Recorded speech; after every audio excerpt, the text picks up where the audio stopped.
Først så visste jeg ikke at det var det. Først så trodde jeg det var Gud. Jeg pleier ikke å huske det jeg drømmer, men dette her husker jeg veldig detaljert. Sitter liksom i kroppen. Men er du opptatt av David Bowie? Nei, det er jo ikke det hele tatt. Hvem var det han så på deg sånn? Jeg tror han så på meg at som om jeg var en dame. Men synes du han høres annerledes ut, eller? Kanskje litt lysere?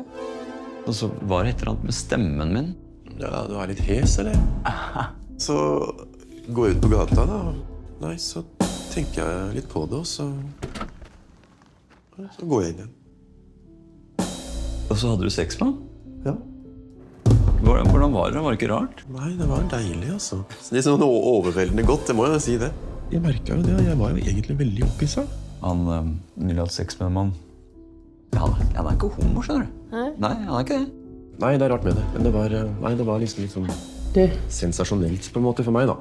Holder du underbuksa på? Jeg har ikke noen andre å prate med om dette her enn deg, så. Og kona mi, selvfølgelig, da.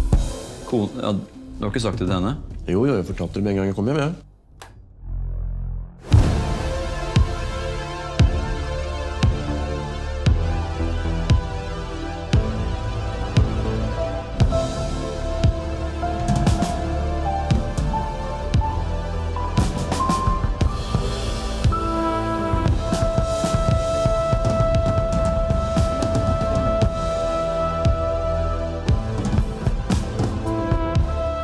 Vi er jo aldri så nær hverandre som når vi har sex.